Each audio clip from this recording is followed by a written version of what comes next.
Përshëndetje miq të podcastit tim pa komplekse me mua Elionin.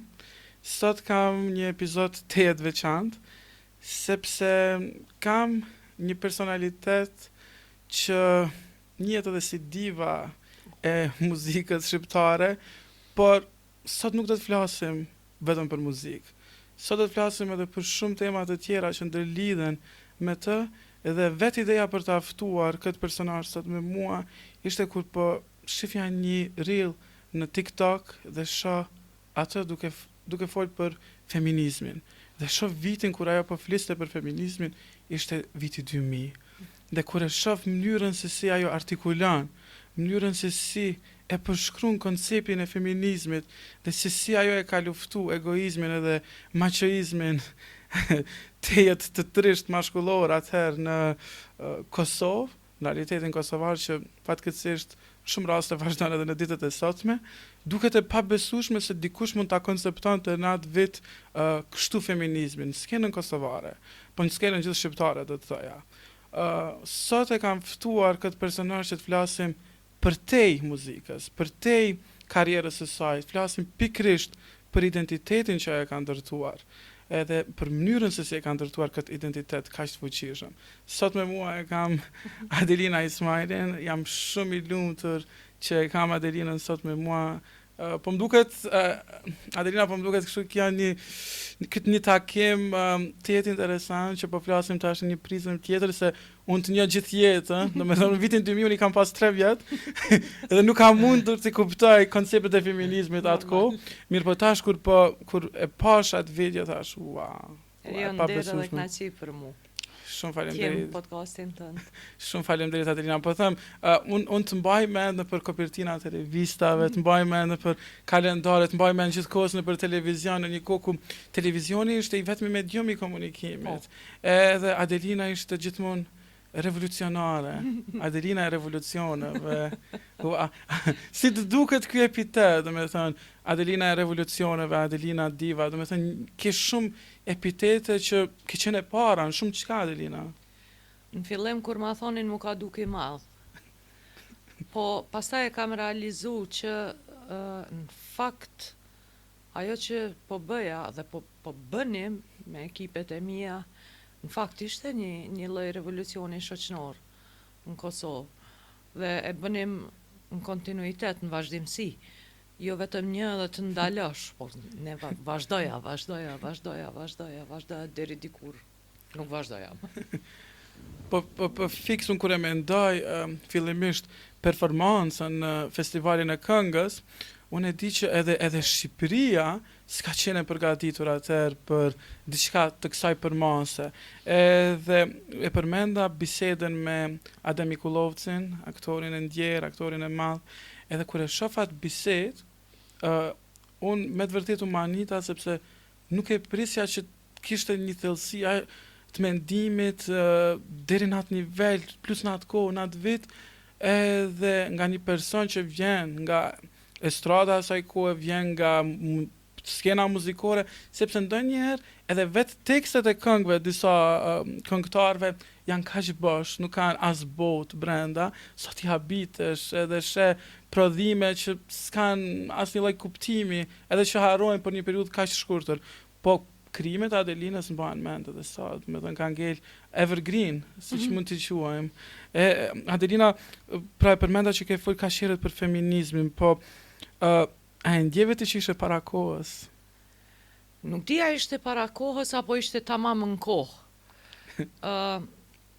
Jeme sinqert, Agja Adem ishte më feminist se sa unë, mirë po ai ma lujti, sepse ai gjatë gjithë kohës po aktronte. Po aktronte një burr macho, unë nuk e dija. Dhe ai shpërthimi im ishte nga inati pse edhe Agja Adem pas ka kësi mendime kaq primitive, edhe shpërtheva i qita krejt për fushe. Pasi ka mbaru intervista më ka tregu që më ka përqafu shumë, edhe më ka tregu që ishte e ka bërë për të nxjerrur të vërtetën nga unë. Sepse ai e kishte kuptu që unë isha në atë kohë pak e ndrojtur. Në intervista duhet kishe shumë kujdes që apo flisje, sepse ballafaqoheshe me gjithçka, me rezistenca e mashkujve gjithmonë ka qenë dhe do të jetë e rrezikshme, E frikshme. e frikshme. Unë e besoj që ka qenë në kohën e duhur. Shpresoj të ketë qenë në kohën e duhur. Pa mendon si e kuptuan atko? Jo. Nuk je kuptu? Jo. Unë nuk kuptohem asad, të jem e sinqert. Unë kam kesh kuptime shumë të mëdha me kosovarët e mi, anën mashkullore, po flas, me pjesën mashkullore të kosovarëve, edhe sot e kësaj dite, po për dallim prej atëherë tash nuk e di që nuk e bëjmë pse nuk e kuptojnë, po e bëjnë për interesat veta të ngushta, edhe nuk merren fort me ta. Atëherë merresha intensivisht.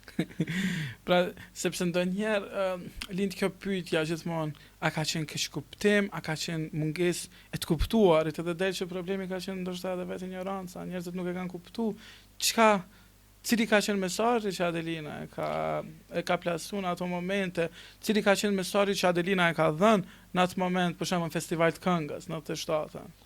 T'ju them drejtën, unë kur s'kam qenë e interesuar me ju pëlqy balave. Gjithmonë e kom pas nuk kam qenë e interesuar të jem e pranuar nga gjithë.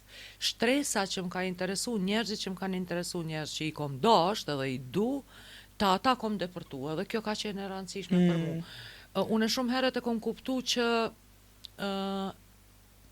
nuk është e rëndësishme sasia, po kualiteti, edhe jam njeri që di të ngopëm, për dallim prej shumë kolegëve të mi, që nuk ngopën para, nuk ngopën publik, nuk ngopën famë, nuk ngopën karierë, që është gabim kardinal për mendimin tim. Po, si mendon që mundet me qenë epilogu i këtyre personave që E nuk dim ngopën? si është epilogu, po saqërisht në këtë pjesë të Evropës, në Ballkan, e dim ne se si përfundojnë ata njerëz për shkak se nuk investojnë shpirt në ato që e bëjnë. Bëhet në momentin që bëhet me kalkulime, në momentin që bëhet me për llogaritje. fëndroq, me dallaver, me prapasken, me asi, ajo nuk ka me zgjatë. Edhe pse mirë ju ka shku disave me artificialisht, po ne e dim si përfundojmë ata njerëz, kemi shembuj edhe në historinë tonë të afërt, se si përfundojnë ata që abuzojnë me artin, ata që abuzojnë me kulturën, ata që abuzojnë me progresin. Pa Adelina, si e shet ti feminizmin sot? A e shet më shumë si një betejë shoqërore, apo e shet një gjendje të brendshme të lirisë? Apo flasim për Kosovë, apo në përgjithësi? Po e nisëm me Kosovë, se me që jemi në këtë realitet. Se ka pak dallim Kosovë edhe Po mund të i marrim të dy rafshet. Në botën perëndimore, prej tash po flasim prej viteve 90, pe marrim qatë shembull, ka pas shumë progres. Edhe ai progres vrehet me një herë. Po saqërisht për neve që kemi dalë në stop. Ndërsa në Kosovë e kam një frikë, shpresoj që ta kem gabim, që është materializu prej personave të ndryshëm që e kanë marrë feminizmin si doktrinë, edhe e kanë shfrytzuar për përfitime materiale, edhe kanë mbet si doktrinë ofa. Se ne kemi femicid në Kosovë sot ma shumë se në vitet 90-ta. Para mendoj. Po. Edhe kjo tregon që nuk ka pas kurfar progresi. Në anën tjetër, nëse i shikojmë gratë tona, vajzat tona, ato janë shumë më të përparuara se sa në të kaluarën.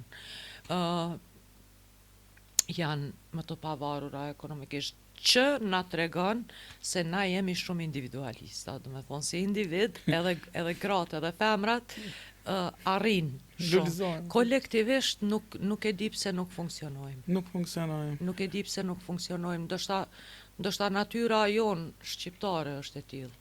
Fati. Po çka është sot për ty feminizmi, Adelina? Po edhe si profesioniste, po edhe si gru thjesht. Është qelci i të mirave në botë. shumë thjesht, sikur grata u theshin botën kur luftra nuk do të kishim. Kjo tingëllon si shaka, po unë e besoj që është e vërtet. Anglia është shtet i cili kur nuk është pushtu. Mirë po me gjenerata të tëra është udhëhequr nga mbretreshat, nga femrat. Edhe unë e besoj që shpëtimi i botës do vinte nga matriarkati, po jemi larg prej asaj periudhe. Fatkeqësisht. Nëse ndonjëherë ndodh të kthehemi. Po nëse sot ishe këty në atë kohë kur ke folë për feminizmin, se përmend dhe sot e kisha mendua, kisha folë në atë periudhë. Pse? Sepse ka rezultuar e rrezikshme për mu.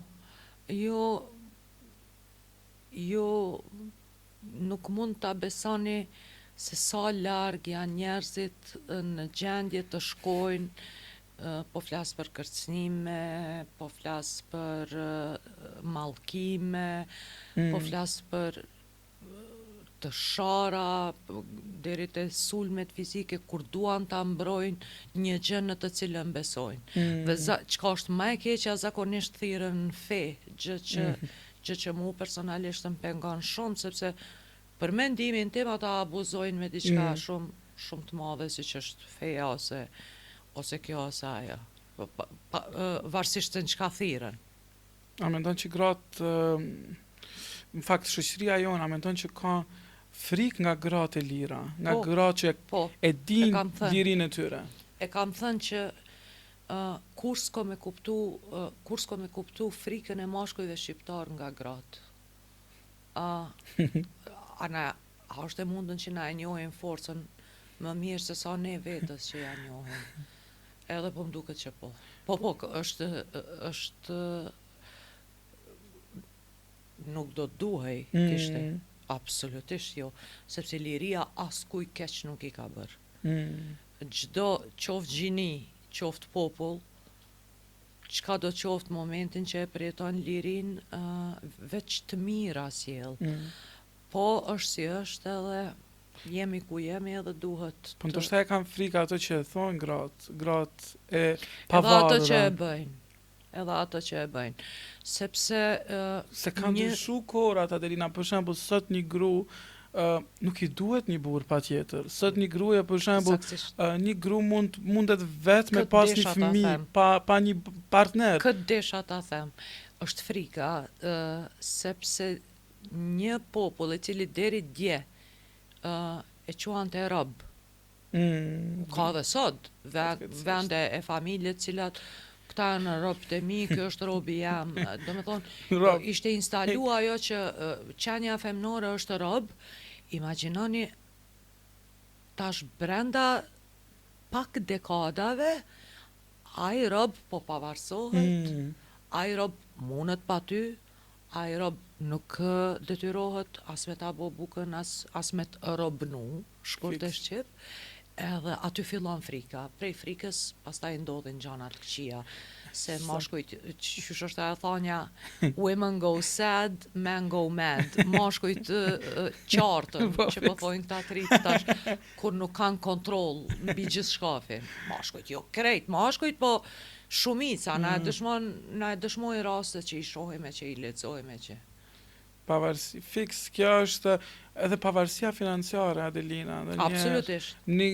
Absolutisht. Një shoqe më tha këto ditë, tha, krejt është e pavarësia financiare. Në momentin që ti e lirë ti të divorcohesh, ti nuk e duron një partner abuziv. Në momentin që ti e shet që ke dhunë familje, edhe ti se dhe këto arsetimet po duroj vetëm për shkak të fëmijëve, duken banale sepse fundja është jeta jote. Edhe fëmijët nëse kanë me vazhdu me jetën e tyre. Jo, viktima më e madhe atij relacioni është fëmiu, ajo dihet. Po duroj për shkak të fëmijëve, atëherë ti pi dhuron fëmijët tanë një prindërim abuziv, ku babai abuzon nënën, shembull. Po edhe kjo puna e pavarësimit ekonomik, pavarësisht se sa jo materialiste jam unë, edhe sa jam kundër kulturës materialiste, këti në këtë shekull superkapitalist, këtë shekullin e kapitalizmit ekstrem, fatkeqësisht pavarësimi ekonomik është gjysma e lirisë. Për fat të keq kemi arrit një pikë ku liria, një copëz e liris mund të blehet. Edhe në momentin që gruaja është e pavarur, ajo e ka fitu gjysmën e lirisë saj, pastaj I ndërton tjerat. Tash a është fat, në fatkeqësi apo si është, nuk është e imja ta gjykoj, por e vërtet është që femrat e pavarura ekonomikisht në Kosovë e kanë shumë ma lehtë se sa tjerat. Por unë nuk e arsyetoj atë sindromin e Stockholmit me nejt lidhje ose martesa abuzive, nuk e arsyetoj, po e përsëris, sepse viktime shoh fëmijën, po gjithkush bën si apo të mendja vetë. Fatkeqësisht. Adelina, ti këtë vit, faktikisht në fund vitit kalumi festove 40 vite në karrierë, edhe 4 dekada, se mos Adelina është shumë e re, ka fillu shumë herët, se duket 4 dekada, Adelina vetë është dekadën e 4 jetës, kështu që Veteran.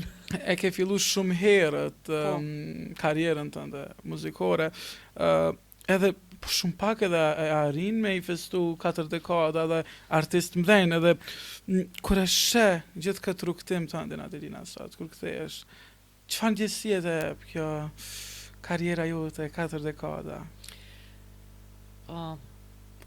Ndjesia e parë është unë nuk di të jetoj ndryshe. Ke bashkëjetu me skenën? Jam mundu për hir të shëndetit emocional, shëndetit psiqike dhe fizik, që të shkëputem nga kjo botë, po kjo bota ime dhe nuk ka mundur. Edhe kom kalu faza të ndryshme, kom kalu faza kur e kom dashuru karrierën, kom kalu faza kur e kom urrejt karrierën. Tash jom në atë fazën kur jom pajtu me karrierën edhe jom pajtu që është pjesë e imja edhe unë jom pjesë e saj. Ke tentuar ndonjë moment shkëputesh, Adelina? Po. Në kohën kur kam qenë në Zvicër, faktikisht jam shkëput. Jam shkëput disa vite, edhe e ndjeja vetën shumë të lirë. Shumë e çliruar, mirë po mungon të diçka. E ndjeve mungesën, a? Po. Si ishte rikthimi, kur riktheve, e kuptove që pas ke pas diçka që të ka mungu me të vërtet ka të shumë? Unë e kom një tipar, sa herë dal në skenë, nduket sikur me qenë hera e parë. I kaloj të njëjtat emocione, kaloj sa që është bo rutin tash për mu. Kaloj të njëjtin stres, qoftë pozitiv, qoftë negativ. Edhe paka shumë kjo ishte sigur për herë të parë në skenë. Tani festove 40 vjetorin, e kishe një koncert, themi, madhështor, një manifestim madhështor, gati ceremonial, edhe në atë moment, besoj ke arrit në një retrospektiv që me të rikthi gjitha momentet e jetës në skenë. Mirë po, si e pe atë mbrëmje, dhe me të ajo mbrëmje normalisht që s'ka qenë për mbyllje, a e shet tjerë si një fillim tjetër të karrierës Adelinës? Po, unë kam më përcjell gjithë jetën që nuk shoh funde, po shoh fillime të reja. Shumë e bukur kjo. Kur nuk e kom pas atë ndjenjen që përfundoj diçka dhe hajde tash ulemi vajtojmë ose vuajmë, jo, fillojmë me diçka të re, edhe faktikisht filloj. Ai koncert është përsërit në disa qytete, kryesisht në Shqipëri. Edhe është gjëja më e bukur që më ka ndodhur në karrierën time është ai koncert. Duket se e keni lidhje të fortë emocionale me Shqipërinë, Adelina. E kam nuk mund të them emocionale, sepse me Shqipërinë gjithmonë më ka lidh puna, por të jemi të sinqert, atje jam përqafuar si artiste shumë më shumë se sa në Kosovë. Edhe gjithmonë them që Shqipëria më ka shpëtu artistikisht, profesionalisht. E them këtë sepse është e vërtet. pavarësisht që kohë gjatë s'kam qenë pas luftës, u pata fokusu ma shumë në Kosovë, ka ngel ajo respekti ndërsjell mes neve. Adelina, shumë gjëra që i ke bë gjatë karrierës tënde janë konsideruar edhe si provokim her pas here. Mirë po sot konsiderohen si normalitet. Po a e shet që ke qenë një faktor që e ka ndryshu shoqërinë, apo tek tash ka mbri shoqëria te ti? Nuk e di, unë e kam thonë shumë herë, po enda ime nuk ka qenë të banalizoj, sepse nuk kam qenë banale kur. Unë e pathellësinë e mendimit, pathellësinë e veprimit, unë as nuk ja kam sy skenës. Çdo detaj ka qenë i planifikuar dhe i menduar në funksion të një kauze, cila do qoftë ajo për cilën po këndoja. Bravo. Dhe e ato nuk po e gjej te askush sot. S'kan kauzë, s'kan dinjitet, s'kena lyp shumë dinjitet, nuk mund t'jesh ti artist pa dinjitet edhe pa krenari. S'kena lyp, arti, jo s'kena, po edhe s'kena. Lyp shumë karakter, shumë personalitet. Nëse i këndon vuajtjes, duhet t'kesh kaluar 7 rrath të ferit. Nëse i këndon qiellit, duhet ta kesh kaluar gjitha galaksit. Kjo nuk ekziston te na më, pse është kështu, është teme gjatë, po ndonjëherë tjetër e elaboroj. Mungon ndoshta ajo pjesa empatisë, emocionalja, po mungon ndoshta edhe, shife, ndonjëherë është edhe mungesë talenti, sepse tash te Adelina ti ke qenë person me karakter poliedrik, dhe me thonë, Adelina nuk ka qenë vetëm një person që ka dalë dhe ka këndu në skenë. Adelina, dhe me thonë, është marrë dhe me tekstin, Adelina ke qenë në botën e brendshme të asaj që e ke performu, s'ka qenë një performancë e zakonshme.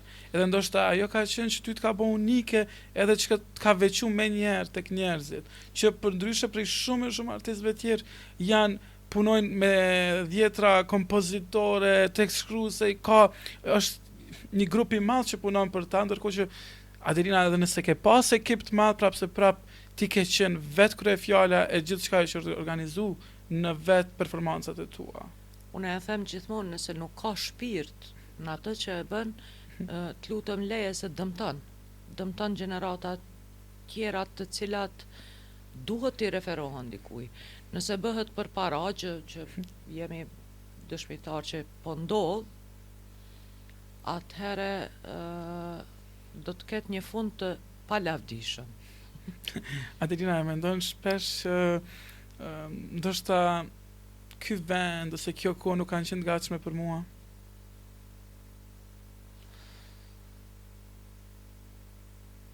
Sa e vështirë kjo pyetje o Zot. Nuk e di, e ndjeja që dikush duhej ta bënte. Dhe nëse unë Përgjithësi e madhe, ha? E madhe, po për fat mirë kam qenë shumë e re dhe nuk i kam ditë pasojat. Po edhe kom pas fat që kam qenë e rrethuar nga njerëz që ishin gatshëm të luftonin për këto gjëra, cilat unë po i propagoja. Figura kryesore ndoshta në fillet e karrierës tënde ka qenë një person shumë i afërt joti, ka qenë nëna jote, Mona. Biles edhe Mona u krijua si një lloj figure që njihej, dhe me thonë, Mona nuk ishte një emër i panjohur, edhe pse rinte më prapa skenë. Mona krijoi identitetin e saj edhe ajo në bashkëpuntimin me Adelinën. Po a mendon që kishte qenë kjo Adelina që është sot pa Monën? Jo, as 1%. Do me thënë, ajo e ka ndërthur aq bukur rolin e saj si nanë edhe profesionin e saj si menaxhere imja, sa që nuk di ta ketë bërë dikush në botë si ajo. Po, ku ngjan ti si Adelin me Monën edhe ku dallon ti prej saj? Unë ngjaj shumë pak. Me to unë ngjaj nanës saj. Gjyshës, ha? Gjyshës. Nëse ka pikat përbashkëtat karakterit mes meje edhe mamit, është këmbgulësia edhe shprehja e punës. Ajo nuk është nalë kur, edhe ka qenë shumë këmbgulëse.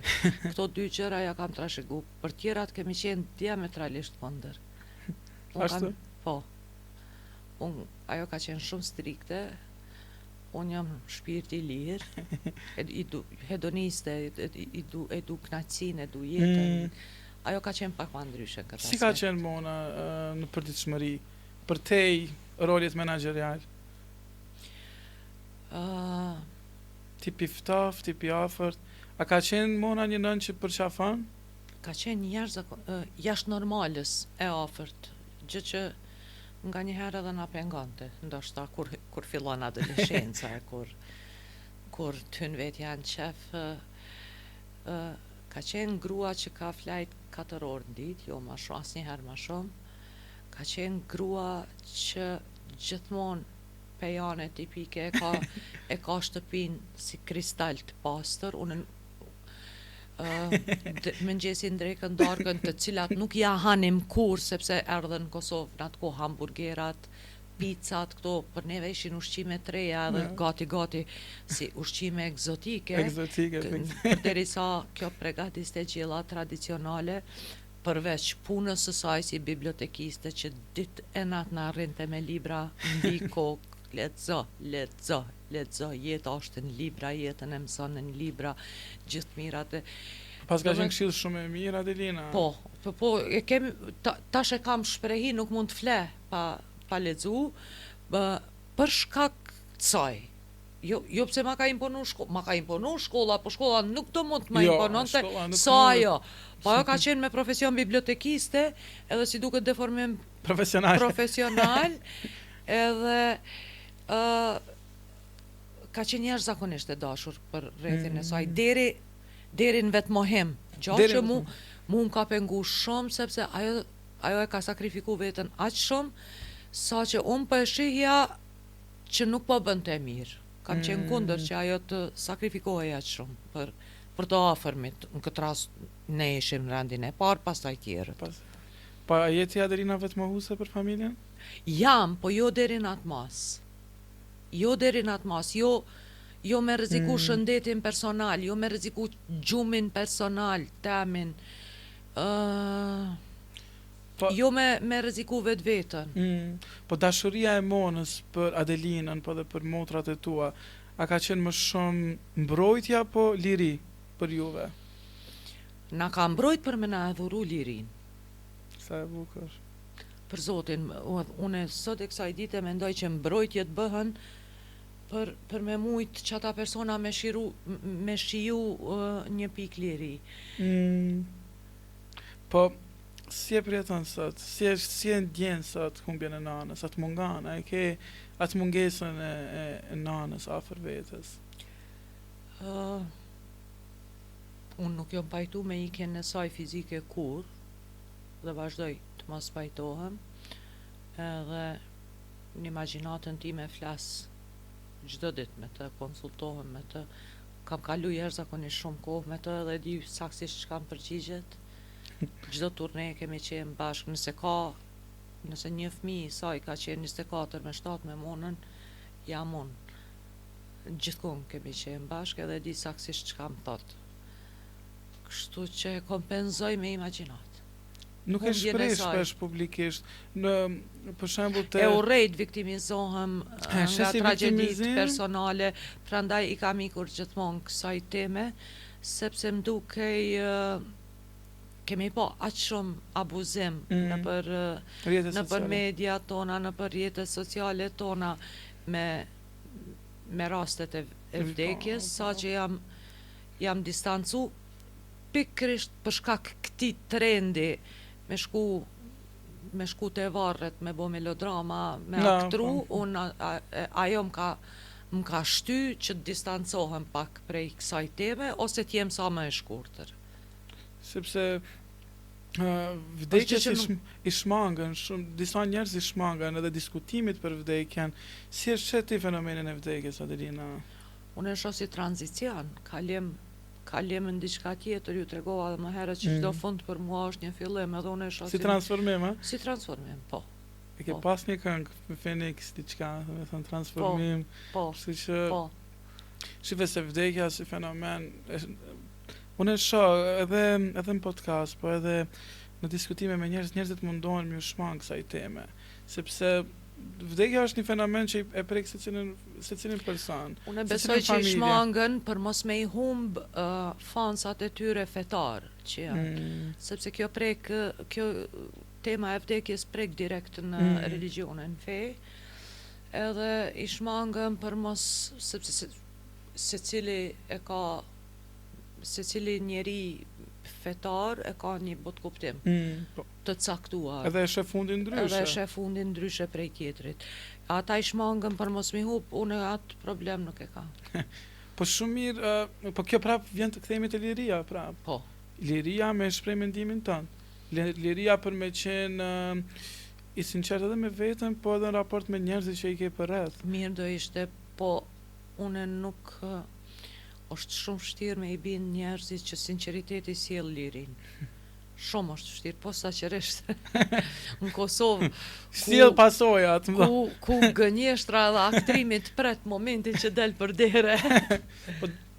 Fiks detyrohesh me ajo teoria e maskave dhe Erving Goffman, detyrohesh me vendos një maskë me secilin person që takosh. Kjo është e trisht është që Po është edhe është, shife kjo teoria e maskave është dojmë me kuptu si një teori që është përditshmëria, sepse deshes duhesh me vendos një maskë. Deshes do me thonë momentin që ti del me një paraqitje publike, nuk je ajo Adelina e shtëpis me pijame, ku shtrihesh edhe je në komoditetin, po, edhe atë natyrshmërinë e plot. Prap mirë, po maska kur i dëmton të tjerët, ajo është. Këtë desha ta them, varet se deri ku shkon, edhe ku, sepse ku përfundon liria jote, fillon e tjetrit, edhe si duket këto blurred lines që thonë janë ngatruar këto gjëra. Po me që e përmendëm nënsinë edhe e përmendëm monën, si e ti Adelina sot si nën? A je nën e afërt? A je nën vetë mohuse? Nuk do t'jem kur e mirë sa aja, jom pajtu me këtë fakt. Nuk mund të bëj krahasim. Vetë mohuse nuk do të thosha, sepse u lik si tash në këtë moshë që është, nuk është ekstrem kërkus, si që ka qenë më herët. Kështu që nuk kom nevoj me i mohu vetës diçka për me e knaqë. Ata është një fëmijë fantastik që mundohet me ndihmu me gjithçka. Si e përjeton ai këtë famën tënde? Si e përjeton këtë jetë? Me faza e ka, një kohë se ka pëlqy fare, s'ka desht me pa mamin heq as në YouTube as kund. Tash pi duket diçka interesante, e çuditshme. E pse ke bo këto kështu, e pse kjo kështu, e pse kjo. Po sa i përket ekspozimit të djalit, sa ekspozon në rrjetet sociale? Jam munduar sa më pak që është e mundur, sepse unë nuk e di si vjen e ardhmja dhe kam frikë që një ditë ai do të më thot, mami, pse më bëre të famshëm pa dashur unë. Fama është zgjedhje personale, nuk guxon ta bësh dikë të famshëm pa dëshirën e tij.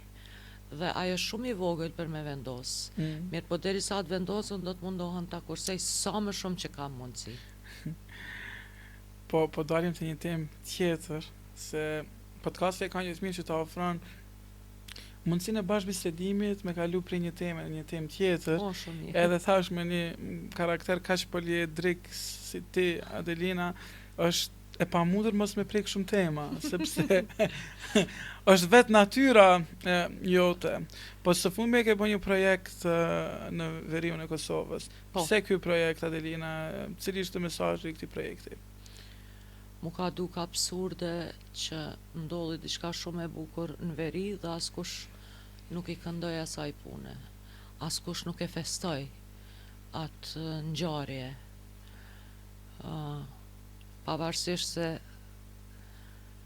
ne ne show biznesi jemi patriotat më të mëdhenj në rrozullin toksor, çuditërisht veriut si këndoj askush.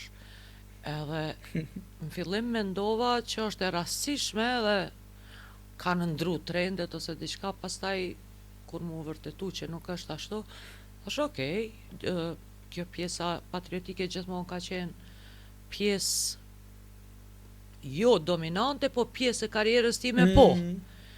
Edhe e festova në mënyrën time, unë i them çlirimi i veriut figurativisht normale, e festova çlirimin e veriut në mënyrën time edhe jom knaq.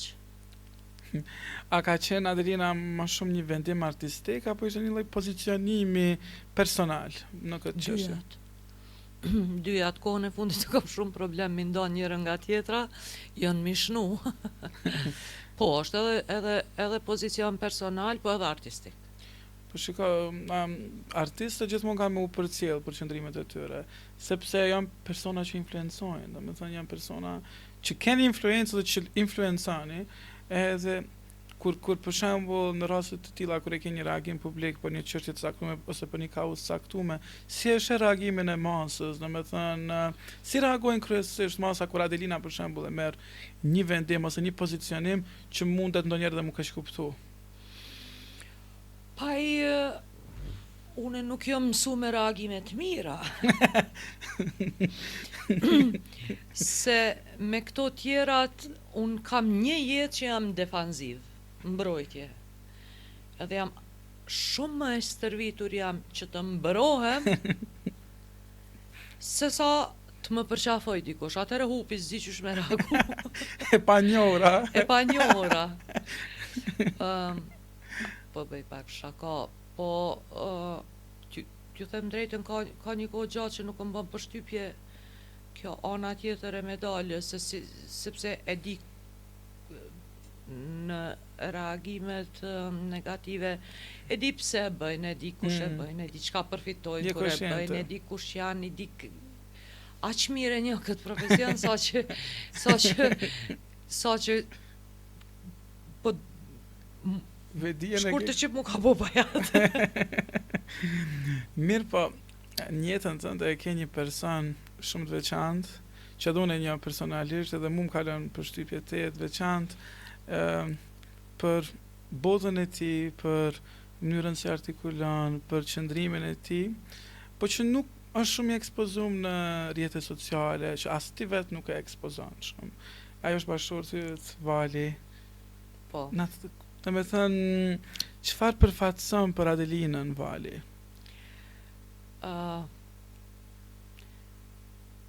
Vali është pa diskutim dashnia e jetës teme.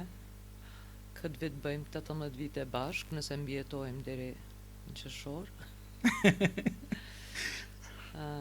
E çmoj jashtë normalës qëndrueshmërinë e tij. Nëse duhet ta potencoj një karakteristik që mu më ka fascinu, është qëndrueshmëria, rezistenca e tij. Qoftë në rrafshin personal, qoftë në atë profesional. Po ja u jap një shembull thjesht. Vali është i involvuar në projektin Borea, që tash njihet si qendra resortit turistik i Dugaxhinit, falni se nuk e di terminologjinë e saktë, edhe ka mbi 6 vite që të gjithë kanë qenë kundër. Të gjithë kanë qenë kundër, edhe kanë thënë kjo nuk bëhet. Që unë, po ju them drejtën, si grua e tij dhe si person që as pak nuk është i involvuar në atë projekt, jam dorëzuar nga 3 herë në ditë. Edhe unë u nervozojsha aq shumë sa që veç e kapsha valizhën dhe thësha unë shkova në Zvicër. Kjo kërcimi më i madh që e bëjën në shtëpi. Ai ka rezistu, ai nuk o dorësu kur, edhe ja, tash po bëhet që një ditë më ngacmoj, tha po mdo këtë as ti s'ke besu, thash qysh s'kom besu. Po në momente ka qenë e pabesueshme, se me çka është përball ai njeri përveç punës që e ka me mu, se është edhe menaxheri imi. Edhe t'jesh menaxheri Adelina Ismaili duhet t'jesh guri. Unë jam vet Adelina Ismaili, edhe emrin tim nga njëherë shoh si brand. Si brand i cili po ma shtyp Adelinën person. Edhe këshyri me hek qafe, Valmiri kur nuk ka këshyr me hek qafe. Gjithmonë është ballafaqu me gjitha. Mirë po me Borea mu më ka shti mu dashuru prapë në to. Me vendosmërinë, e ti? Me qëndrueshmërinë, edhe vendosmërinë, po tona hin aty bashkë. Po çka më la mu shumë përshtypje, se së fundmi edhe jam taku me Valin edhe kemi bisedu, është që ma tha dhe një detaj që ka qenë nga 3 vetmit që ka qenë atër në gjimnazin e Zvicrës në Gjenevë, që le të kuptosh që ti ke punë edhe me një intelektual, sepse njerëzit zakonisht mendojnë që burrat e personazheve publike, domethënë grave që janë jetën publike munden me qenë tipa që janë ma kontrovers, po te Vali unë e pash edhe intelektualin, domethënë Adelina bashkëton me një intelektual, me një person që ka shkollim, me një person që ka artikulim, domethënë është pak ndoshta edhe atipik për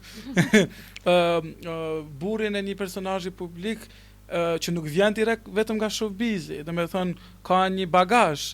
Edhe këto janë ndoshta edhe keqkuptimet, si sheti këto keqkuptime që krijohen ose stereotipe për persona të caktuar, sidomos për partnerët e personazheve publik.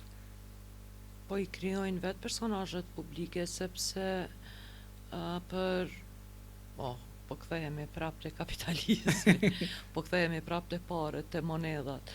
Për të mira materiale lidhen me, ne e dim si ka qenë dekadat e fundit edhe në Kosovë edhe në Shqipëri, edhe ne e dim që personazhet publike kanë afinitet me u lidh me tipa dyshimt. Për çka e dim? Gjitha i dim, po s'na pëlqen me i pa. Sa i përket Valit, sonte këtu jemi për mu, edhe nëse duhesh me fol për Valin, tire Valin. Sonte unë jam main character. Of course. Po, çfarë do të shtynte të gënjeja, Adelina? E mira e përgjithshme.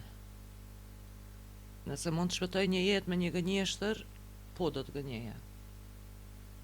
A e shek gënjeshtën? Kuku që sa po arsyetova të gjitha gënjeshtrat e mia, aty i thonë njerëzve unë ta psova jetën, çato rajta. Po shive gënjeshtrat ndonjëherë konsiderohen edhe të bardha, ndonjëherë. Aty po ta mendje të gënjeshtrat e bardha edhe one. Ndonjëherë një gënjeshtër është shpëtimi një situate. Nuk e di a e sheh ashtu, sidomos në raste shumë të vështira. Po për shkak unë kur flitet për gënjeshtën, më shkon mendja si i kemi strehu izraelitët gjatë luftës dytë botnore. Edhe ne si popull kemi gënjy kur i kemi strehu, e du me thonë kemi gënjy Gjermanin. A jemi tash pishman, as jemi nuk e di. Sepse është një disponim i keq në Kosovë ndaj Izraelit, po dalin prapë te gënjeshtrat. Do me thonë, aty e pata mendjen, nëse mund të shpëtosh një jetë me një gënjeshtër të bardhë, bëje, pse jo. Po, çfarë konsideron si mjerimin më të madh të një njeri, Adelina? Humbjen e shpirtit, shitjen e shpirtit. Ajo është humbja më e madhe që mund t'i ndodhë. Që mund t'i ndodhë qenjes njerëzore, si mbas mendimit tim. Po nuk besoj që këtu gaboj. Po lumturia, çka është për ti? Kur din më kënaq me aq sa ke. Edhe nuk po flas, mos të kesh kuptuar, nuk po flas për të mira materiale, ju lutem, se unë kur flas asnjëherë nuk e kam mendjen aty. Po flas për me sa dashni je i rrethekuar, me sa unë ju them lule, me sa lule i ke për rreth vetes, me sa ngrohtësi ke për rreth vetes, me sa miq ke për rreth vetes, a dojnë fëmijët, a dojnë kafsht, domethënë kjo është lumtunia kur për rreth teje ka shumë dashni. Po dashuria, çka është për Adelinën? Fillimi edhe fundi i çdo gjëje. Ajo është nëse ka diçka absolute, një motor absolut që e krijon jetën është dashnia. Po frikën më të madhe që e ke? Lufta. E ke frikë? Lufta është për mua është e frikshme sepse në luftë humb gjithçka. Në luftë humbin edhe instiktet. Luftë humb frika, në luftë humb dashnia, luftës i friksohem sepse po t'i humb këtë gjitha emocionet. Unë ende nuk muj me besu që kam pa njeri të vdekur edhe nuk kam reagu. Do me thonë, arrin në atë shkallë sa që pajtohesh me privimin e jetës së dikuj, me vrasjen. Pajtohesh. E kjo është rreziku më i madh që mund t'i ndodhë njeriut. Mu pajtu me të keqen. Prandaj i frikohem luftës. Nuk i frikohem vdekjes as pak, jo në atë aspektin. Në atë aspektin sipërfaqësor, po mënyrës reagimit. Po, reagimi është shumë i çuditshëm. Njeriu transformohet komplet në luftë dhe kjo është e frikshme. Përvojë traumatike. Unë ndonjëherë them fatmirësisht që kam qenë shumë i vogël, një vjeç e gjysmë gjatë luftës. Që pyetëm mua që i kam në një potpuri trauma. Unë e kam menduar gjithmonë këto kisha ngel me traumat përjetshme. Gjithë jemi, edhe është unë kam lexuar që është krejtësisht normale me dalë me trauma prej luftës. Mirë, po prandaj ekzistojnë shërimet, edhe apeloj të posaçërisht të njerëzit e gjeneratës sime që kanë qenë në adoleshencë gjatë luftës, që të konsultohen, sepse kemi me të vërtet doktor të mirë që mund të na ndihmojnë në këtë aspekt. Mos shkatrojmë jetra tjera se për neve. Nuk e di a vazhdon ende trendi i kompleksit me shku te psikologu. Sepse s'mundem me fol me statistika, me që nuk e di sa, po nuk i di sakt statistikat, mirë, po përpara e ti që ka qenë një lloj hezitimi me shku te psikologu, sepse je pa me një farë syni. Mos shko te doktori budallëve, po, e di, ekziston ende. Ekziston, mirë, po kthehem tek kauzat edhe te Adelina si person, si promotor i kauzave të caktume që lidhen me fenomene të përditshmërisë që janë shumë të rëndësishme që mbrojnë edhe komunitetet të caktuara. Edhe e di që ke performuar edhe në për ngjarje që si paroda e krenarisë që lidhen me komunitetin do të performoj edhe këtë vit. Edhe këtë vit. Po. Edhe sa mbështet se jeti Adelina për komunitetet e marginalizuara? Shumë. Shumë, sepse e shoh shikoni, kur e bën një padrejtësi, qoftë si individ, qoftë si shoqëni, unë e besoj që universi e kthen atë padrejtësi në vend vetin. Ne si shoqëni kemi qenë shumë padrejt ndaj shumë njerëzve të marginalizuar. Dhe kjo do të na kthehet, edhe po na kthehet.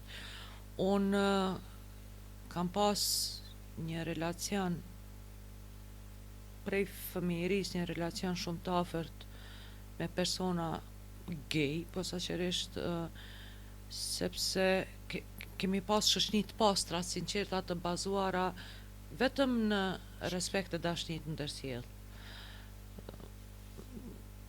Ata janë të parë që i kanë sjell modën në Kosovë, ata janë të parë që na kanë mësu kremat me përdor, e shamponat e shtrenjt, e veshjet e bukura, çka po du me thonë është jam rritur në atë frymë edhe mu ka duk krejtësisht normale që të mbështes dikë që e dua. Si mendon që është forma më e mirë me i mbështet komunitetet të marginalizuara? Qoftë si artist, po dhe në përditshmëri, nëse nuk ke ndonjë influencë publike.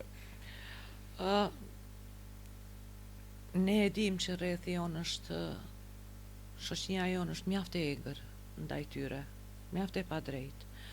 Unë besoj që mënyra më e mirë do t'ishte strehimi i atyre që kanë nevojë, ndihmesa financiare, e jo abuzim me OJQ-ja, me dikush bëhet milioner, dikush ngelet rrugëve. Po besoj që kjo është mënyra, unë kam bërë aq sa kam mundur, kam bërë këngë, sepse nuk kisha mundësi më shumë as për vetveten time, e lere më për tjere. Mirë, po tash kur ekzistojnë mundësit, do duhej që të punonim në këtë aspekt. Mentaliteti jonë është shumë i egër ndaj tyre, është shumë mund vjen keq që fshehin mediat fshehin sa të padrejt jemi ndaj tyre. Do duhet bëj diçka konkrete, jo fjalë, jo OJQ-ja, jo, po diçka konkrete, strehimore, ushqim, dikun ku ata ndjehen të sigurt dhe të përqafuar. Ndoshta problemi më i madh edhe këtu është pavarësia financiare. Edhe këtu, po, fatkeqësisht e thash, ne jetojmë në një shekull të kapitalizmit ekstrem, edhe prandaj po apeloj për ndihmes financiare. Mirë, pa mendon që artistët duhet mbajnë qëndrime apo të rinë neutral për kauzat tilla? Një artist pa qëndrime nuk është artist. Si ti kur far artisti, nëse duhet me marrë një shembull, është Salieri edhe Mozarti. Mozarti ka pas qëndrim edhe parim për gjithçka, prandaj sot e mbaj mend. Salieri ka qenë konkurrenti i tij që ka pas veç një parim. Qysh me i hyn qef mbretit. Po sot nuk e mban mend askush, prandaj po them e tjera. Në Amerikë i kemi të pozicionuar gjithë artistë mëdhenj, po flas artist me emën. Te ne mbajmë pozicion neutral për mos mi hub fansat. Idiotizëm. Ti nuk i ke real fansat nëse s'ki parime, nëse s'ki kauz që e mbron, nëse s'ki qëndrime. S'ki fakt kur gjë ti e bash. Arti ekziston për me qu shoqin për para. Arti ekziston për me rezistu të keqes. Arti ekziston për me zbukuru botën. Arti duhet patjetër të ketë qëndrime. Pro ose kontra, varet çka do me propagu. Shumë ma shumë e qmoj një ekstremist që kënon, ku ta di une, diçka për pushkatim dikujna, s'paku e ka një qëndrim, s'paku e din me kon ki pun.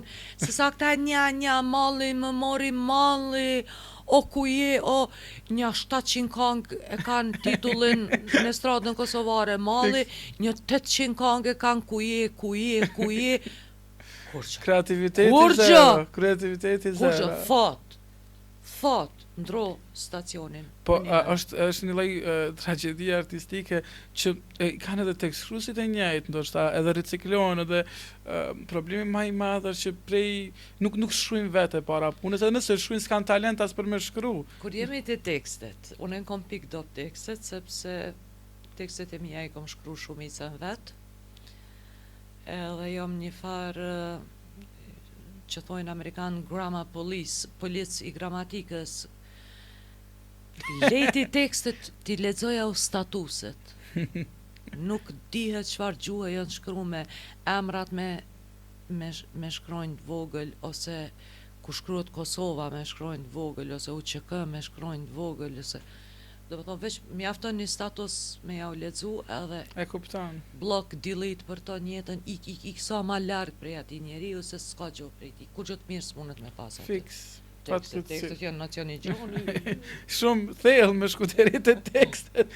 Mirë po, i përmende librat, edhe nëse ka diçka që na ka lidh të dyve, kanë qenë pikërisht librat. Edhe ka qenë iniciativa ku unë të ftova me u lexu fëmijëve në librarinë Shkrim Votuse ku punoja atëherë, edhe të ftova me u lexu fëmijëve libra. Ishte shumë e këndshme sepse pranove menjëherë ftesën, edhe unë ju thash edhe atyre të Shtëpisë Votuse, kolegëve të mi, thash Shiko, nuk është sot e rëndësishme me ftu vetëm shkrimtar, me ju lexu, sepse shumica fatkeqësia më e madhe është që fëmijët nuk i njohin shkrimtarët. Domethënë shkrimtarët që vinë ju lexojnë. Mirë po, është qëllimi që me ftu figura që influencojnë, figura publike që fëmijët me të vërtet i duan, ti ftojmë të lexojnë, ti shohin që këta janë shembull që lexojnë. Edhe unë vendosa me të ftu pikrisht tu e njoft karakterin poliedrik që ke, tu e njoft dinamikën tënde dhe tu e njoft pikrisht krejt këtë rrugtimin tënd artistik edhe çka përfaqëson si artiste, edhe kaloj aq bukur ai aktivitet dhe Ka qenë një ditë e paharrueshme, nuk e harroj asnjë moment sa bukur ka qenë. Një përvojë fantastike. Edhe ju lexove fëmijëve dhe kanë ngel shumë të impresionuar ata fëmijë nga leximi që u bëra, diskutimi që u bë aty, edhe prandaj desha me të pyet sa je promovuese e librave dhe leximit Adelina. Promovuese jam shtëpinë time. Mundohem Të djali, mundohem ta stimuloj Uliksin, është në rrugë të mirë një herë, të shohim çka do ndodh më vonë. Ndërsa kështu në rrjetet sociale asi jo, sepse kom një farë bindje që është e kotë. Mirë po, prapa, ajo iniciativë ka qenë shumë e bukur, sepse unë mendoj që fillohet me fëmijë. Dhe me thënë, aty fillohet, edhe nëse ju lexon fëmijëve, sepse ti nuk e ke ditë, pa aty në atë aktivitet ka pas fëmijë edhe nga sot fshatrat. Marrin këngëtar tjerë iniciativa me ju lexu fëmijëve ose me promovu libra, pse ke duhet unë e para mi bo, hajde. Ku janë këta të arriturit, këta të mrimt që thojnë popullor që le të na tregojnë çka lexojnë, pse lexojnë, çka mësojnë prej atij libri. Fatkeqësia më e madhe që hyj në ujërat Pa mendon që librat na shpëtojnë nga vetmia apo na mësojnë se me jetu me vetmi? Dostojevski thot, a është vetmi apo liri? Shumë e bukur. E thot Fyodori, kështu që une besoj që leximi që shpesh në këtë epokë krahasohet për shembull me filmin, hap horizonte të reja, zhvillon imagjinatën, pastaj lindin ide të reja, pastaj mund të lindin edhe vepra artistike edhe, domethënë çdo gjë e mirë fillon prej leximit. Edhe me libër kursi i vetmuar. Unë jam kundër asaj që ti ndjehesh i vetmuar me librin, jo. Ti e fiton një liri, e fiton një botë në momentin që e ke kap një libër në dorë, e ke fitu një botë. E ke fitu një univers në dorë tone. Sa bukur e the, edhe sa bukur e lidhe me vetmin, sepse pikrisht edhe koncepti i lirisë është personazh. Ka është liria për ty, Adelina? Unë tash po jetoj lirin. Liria për mua është aftësia me dashuru, mundësia me dashuru, të them ma mirë. Mundësia me dasht, me i dasht ata që i dën. Kjo është liria ma e madhe në botë. A ke diçka nga vetja që s'kishe dasht me humb kur, Adelina? Po shpirtin, edhe fëmijën e vogël, inner child, fëmijën e brendshëm. Vazhdon me pas aty inner child, domethënë.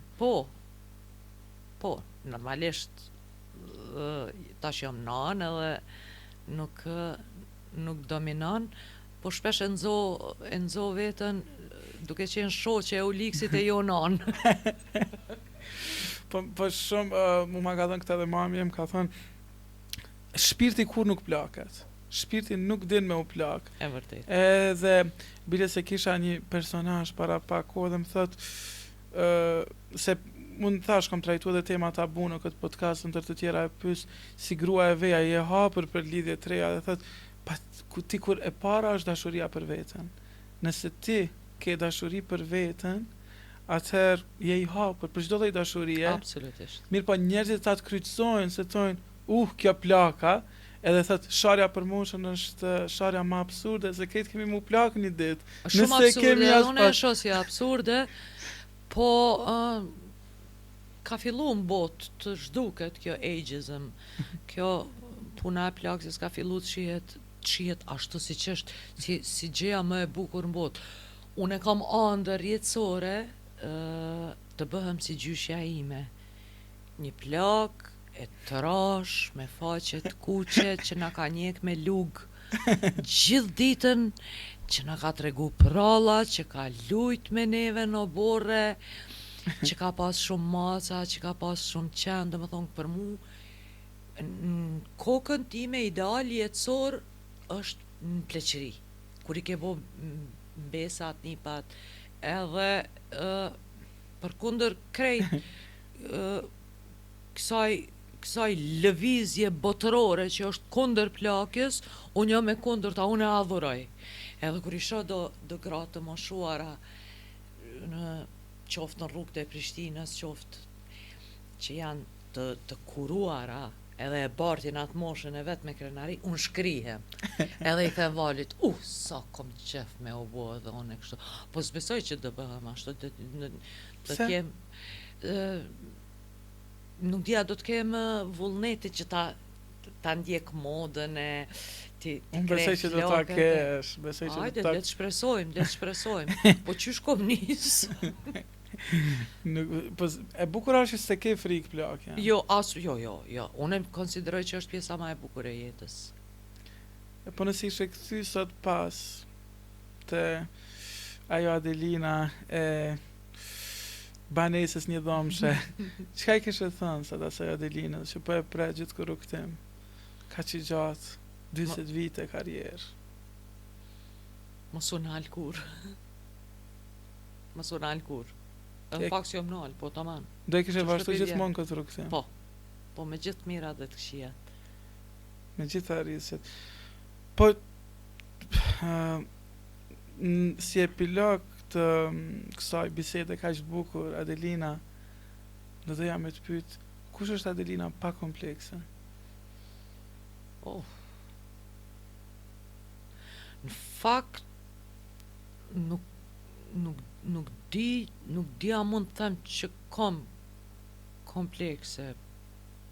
Jam të mendu, a kam ndonjë që po jo, nuk është se kam ndonjë kompleks.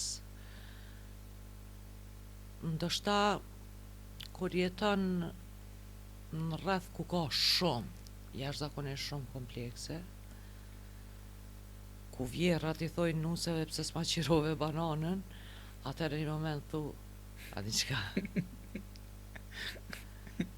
Po dal po knoj me breket e kqyrim qa po thojnë, kështu që e kom të I kalu atë fazë dhe kjo që po e shehni sot është Adelina pa komplekse, kom shumë fat që valin e kom njejt, ajo është edhe mazi se për zotin nëse Po shumë mirë.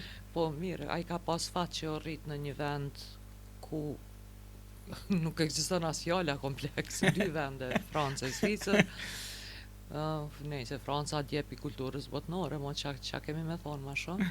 Edhe është ma I zi se une është, dhe me thonë unë e kom një farë kufini, ku ndale, ma I se ka që imaginoni qa ka mu bo u likse. Po një kombinim I bukur, po nuk I dihet kur, dhe me thonë edhe... Po besha ka. Po gjithsesi komplekset, njerëzit kanë komplekse, mirë po komplekse që, e tham, mos I dëmtojnë tjerët me ato komplekset e tyre. Unë mendoj që esenca e jetës, esenca e kuptimit jetës është me e kuptu që gjithçka është e lejuar deri në momentin që nuk e dëmton tjetrin. Shumë e bukur. Bën çka të dush me veten tënde, fundit e jotja është edhe ti vendos edhe ti I bart pasojat. Mirë, por në momentin që e dëmton tjetrin, atëherë më nuk je njeri I mirë, atëherë klasifikohesh si diçka e keqe, si njeri jo I mirë. Fiks. Adelina, unë e shijova shumë këtë bisedë. Edhe unë shumë. Shumë faleminderit. Si me ty gjithmonë. Jam shumë I lumtur që mu realizu kjo dëshirë që ta bëjmë bashkë. Edhe unë. U kënaqa me të vërtetë dhe uroj që edhe tjerët të marrin nga modeli yt që të jetojnë pa komplekse. Sepse dhe qëllimi I këtij podcasti, I këtij formati është që të promovojmë një shoqëri që nuk ekziston fjala tabu, nuk ka tabu, mund të flitet për gjithçka. Edhe thjesht jemi të hapur, të flasim hapur, sepse kjo na mungon. E vërtet. Shumë faleminderit. Shumë faleminderit ty për ftesën, ishte kënaqësi e Shijova madhe. shumë. Shumë faleminderit dhe miq të dashur, miru takofshim në episodin e radhës të podcastit tim pa komplekse me mua Elionin.